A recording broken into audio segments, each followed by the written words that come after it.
शायद ये ऐसी पहली मीटिंग कहूँगी, ऐसी सभा कहूँगी, उसको संवाद कहूँगी, या सम्मान तो मैं नहीं कहूँगी, लेकिन आप लोगों का प्यार जरूर कहूँगी जो मेरे प्रति है, कि इतने लेट तक अगर इतनी सारी बहनें हमारी यहाँ बैठी हुई हैं तो ये मेरे लिए बहुत ही एक सुखद गान है।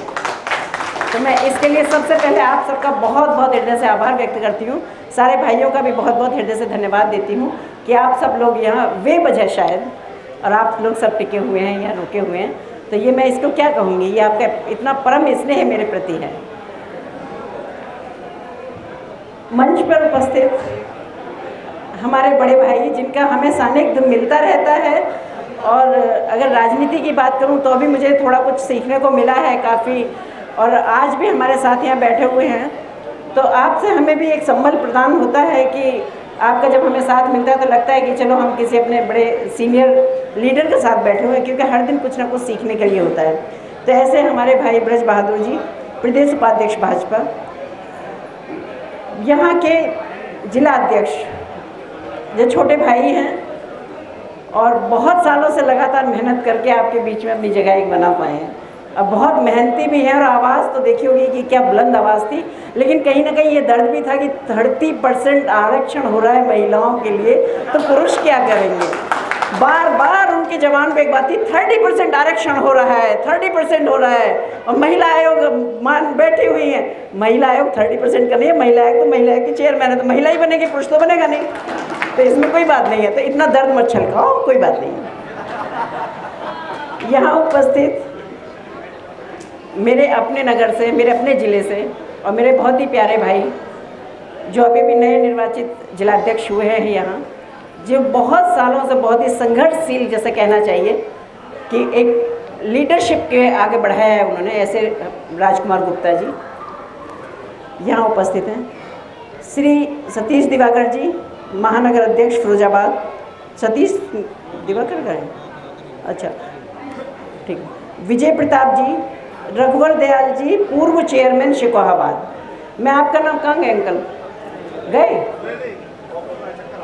अच्छा, चक्कर आ रहे हैं। बीच में रोक के कहूँगी अब अंकल नहीं है, लेकिन मैं उनके सामने बोलना चाहती थी कि अगर सीखने के लिए और कुछ बहुत अच्छी अगर प्रेरणा लेनी चाहिए तो वो मुझे लगता है कि राजीव जी के जो फादर हैं उनसे होंगे, उनसे भी बड़े ऐसे व्यक्तित्व, लेकिन अगर आज के टाइम में देखा जाए तो ऐसे हैं जिन्होंने अपने परिवार को एक बिल्कुल एक डोर में बांध के रखा हुआ है। अगर संस्कारों की बात करूं तो आज भी मैं देखती हूं कि इनके परिवार में जिंदा है।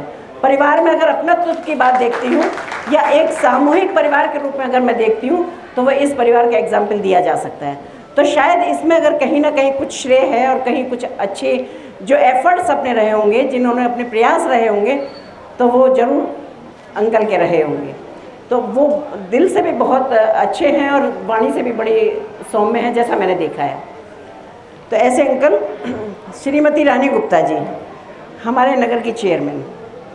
तो रानी जी, आप कैसा काम कर रही हैं अब ये तो सब बताएंगे। ताली बजाएंगे तो अच्छा काम कर रही हैं, नहीं कर रहे होंगे तो नहीं बजाएंगे। हमारे भाइयों की बड़ी कम आवाज़, बड़ी कुल तालियां नहीं है, मतलब 30% से इतना घबरा गए।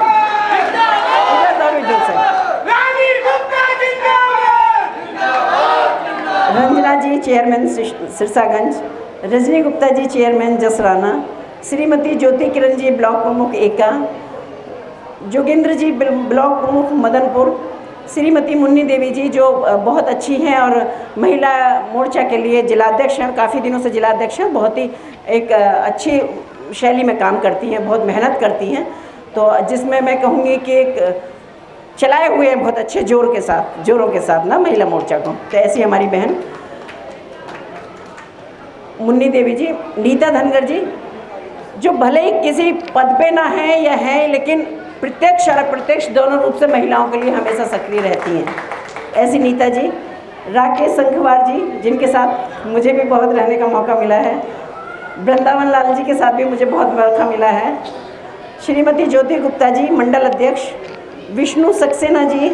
श्रीमती माया देवी सागर, चेयरमैन एका।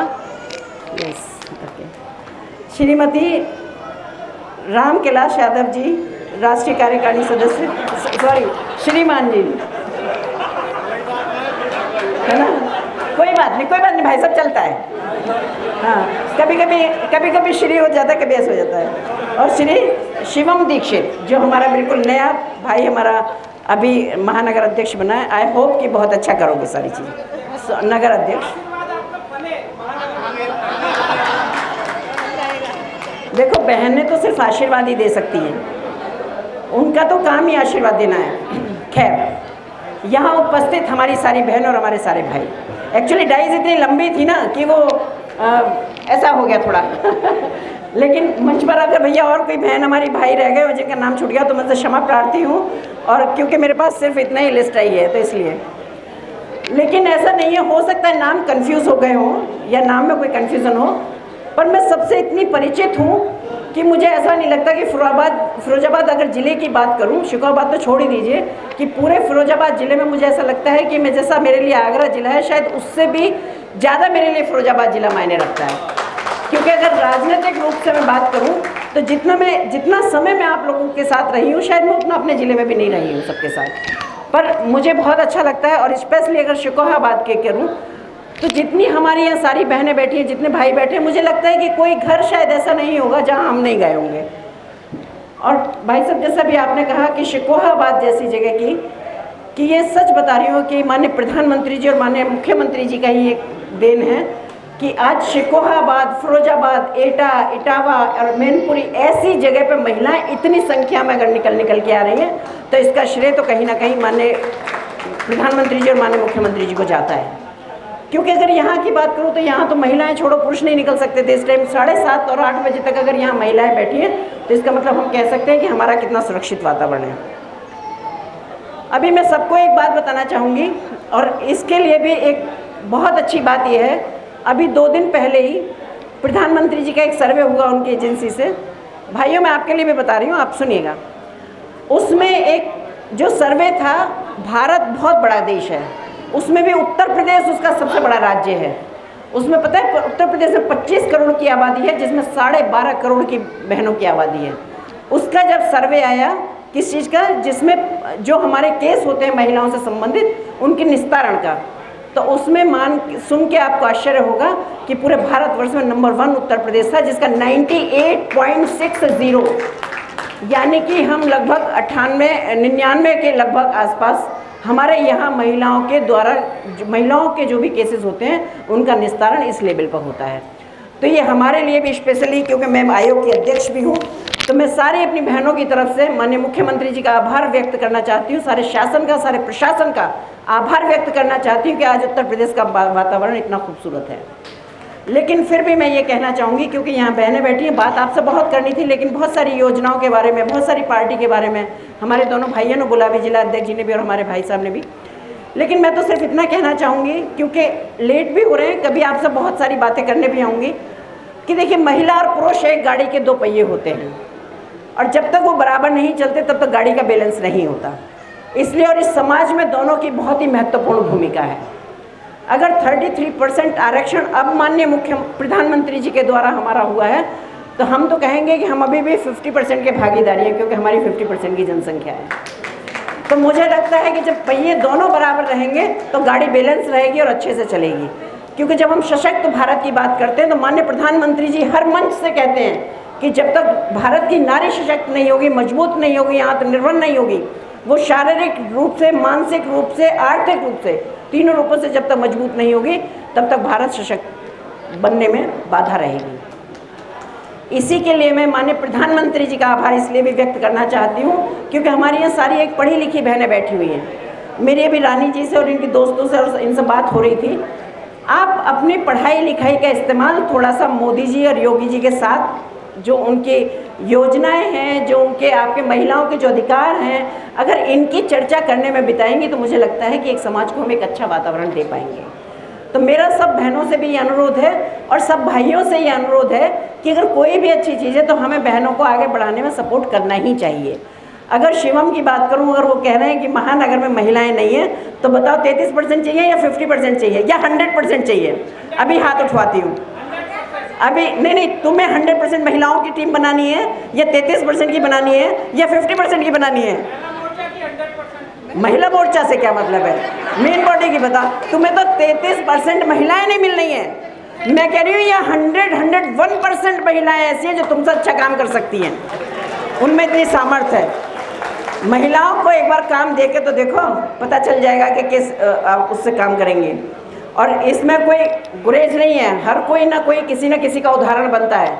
इसके लिए मैं अपने आप को मैं कह सकती हूँ, मैं चैलेंज से कह सकती हूँ, जैसा अभी भाई साहब ने भी बताया कि जिस शिद्दत के साथ और जिस मनोयोग के साथ मैं काम करती हूँ, उस शिद्दत के साथ अगर पुरुष भी काम करके चले जाएंगे तो कभी ये तो जीवन में सोचना ही नहीं है कि हमारा विपक्ष क्या है, हमारी सरकारें क्या हैं, हम क्या हैं या क्या है। मैं उस लगन के साथ काम करती हूँ और ये इसका अनुभव आप सबको होगा। आज अगर महिला आयोग की बात करूँ तो आज आप आए दिन पूरे उत्तर प्रदेश के हर जिले में, उत्तर प्रदेश में 75 जिले और 75 जिले के हर कोने में आज महिला आयोग की सुनवाई हो रही है। आज कोई महिला ये नहीं कह सकती कि हमें महिला आयोग के बारे में नहीं जानते। नहीं तो ये एक बड़े लोगों का आयोग हुआ करता था जहाँ बड़े बड़े लोगों को जानकारी हुआ करती थी इसकी। आज मैं कह सकती हूँ कि घर में काम करने वाली महिला भी जानती है कि महिला आयोग क्या है। वो कहती है अगर मेरे को कोई परेशानी है और मैं महिला आयोग में जाऊँगी तो निश्चित रूप से मुझे न्याय मिलेगा। इतना भरोसा हमने जीता है अपने काम से, और वो इसलिए जीता है क्योंकि महिलाएं अगर ज़िले में काम कर रही हैं तो करती हैं आयोग में, लेकिन हमारे यहाँ मैं कह सकती हूँ कि हमारे यहाँ तहसील और ब्लॉक लेवल पर जाके हमारे महिला आयोग के सदस्य सुनवाई कर रही हैं आज।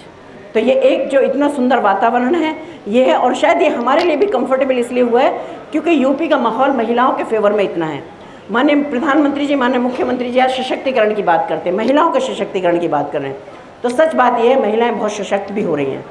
लेकिन मैं, क्योंकि हमारे दोनों भाई भी बैठे हुए हैं या बहनें भी हमारी सब बैठी हुई हैं, मैं इतना ज़रूर कहूँगी अपने संस्कारों को जिंदा रखते हुए, अपनी संस्कृति को जिंदा रखते हुए बहनों को आगे बढ़ना चाहिए।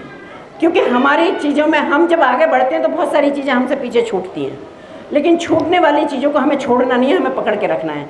चाहे वो हमारा परिवार है, चाहे वो हमारे बच्चे, घर परिवार में कोई भी है, माँ बाप हैं, बच्चे हैं या जो भी हैं, लेकिन या हमारे पति हैं, भाई हैं, जो भी हैं, हमें उनको भी पकड़ के रख के चलना है और हमें आगे भी बढ़ना है। क्योंकि ये सामर्थ्य भी सिर्फ महिलाओं में है जो एक बार में इतनी सारी जिम्मेदारियां संभाल सकती हैं, ये पुरुषों में नहीं है। अगर महिला एक फ़ोन पे बात करती है तो वो एक फ़ोन कान में लगा के और वो 4 काम और भी कर सकती है। किचन में खाना भी बना सकती है, जो घर में काम करने वाले हैं उनको निर्देश भी दे सकती है, वो टिफ़िन भी लगा सकती है, बच्चों को स्कूल भी भेज सकती है। और ये सबका अनुभव, ये एक्सपीरियंस है। अगर घर में पुरुष कोई बात कर रहा है, उनको कितना भी हिला लो, अरे भाई सुनो सुनो, अरे मैं फ़ोन पे बात कर रहा हूँ, सुनो भैया हमें कुछ बात करनी है, नहीं अभी जरा 1 मिनट, वो कभी 2 काम नहीं कर सकते।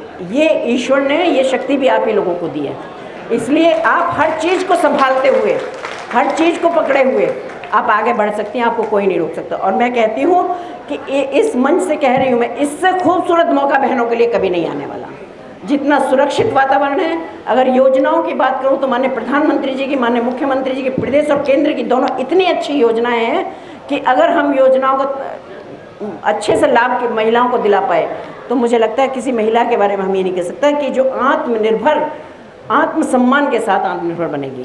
आज इतनी योजनाएं महिलाओं के लिए हैं, क्योंकि महिलाओं को ये बात अलग है कि ये पुरुष प्रधान देश था, तो महिलाओं ने खुद भी अपनी सोच नहीं बनाई। लेकिन जैसा अभी सबको बेचैनी है कि 33% आरक्षण हो गया है, तो मैं आप लोगों को बहनों ये बताना चाहूँगी 100%, क्योंकि 33% आरक्षण लेने के लिए भी हमें उसके योग्य बनना होगा। अगर हम सोचेंगे कि 33% आरक्षण हो गया, हमें तो टिकट मिलेगी या हम विधानसभा में लड़ेंगे या हम लोकसभा में लड़ेंगे, तो उसके योग्य भी हमें बनना होगा। योग्य से मतलब कि हमें थोड़ा सामाजिक भी बनना होगा, हमें थोड़ा संगठन की चीज़ों को भी समझना होगा, हमें लोगों को भी अपने साथ जोड़ना होगा। क्योंकि अगर आप नहीं करोगे तो वो, जब आपकी सीट अगर रिजर्व है, महिला है, तो वो दूसरे पक्ष से भी महिला आएगी, दूसरी पार्टी से भी महिला आएगी, हो सकता है वो आपसे इंटेलिजेंट हो, फिर भी बाजी आपके हाथ से निकल जाएगी।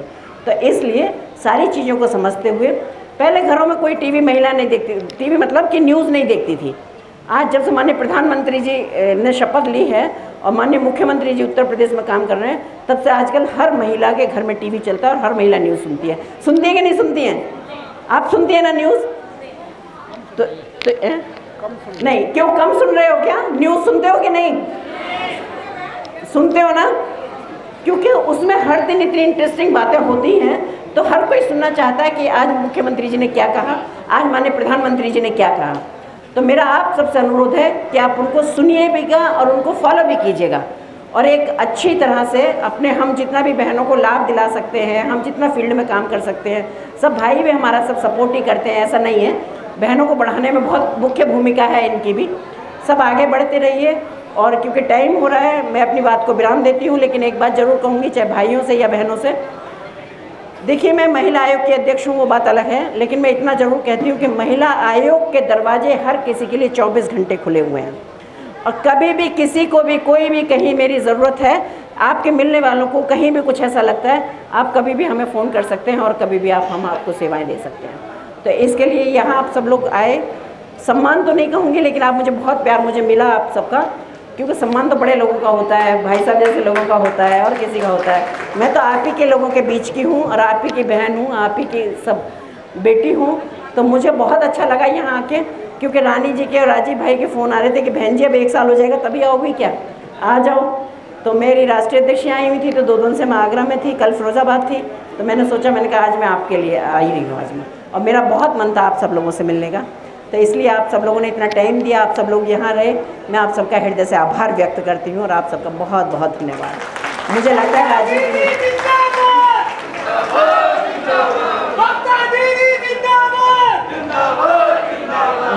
राजीव भाई ने बहुत अच्छा खाना बनाया हुआ है, तो खाना आप लोग सब खा के जाइएगा। और इतने अच्छे स्वागत के लिए, इतने अच्छे प्यार के लिए मैं आपका, सारी पूरी फैमिली का, सबका बहुत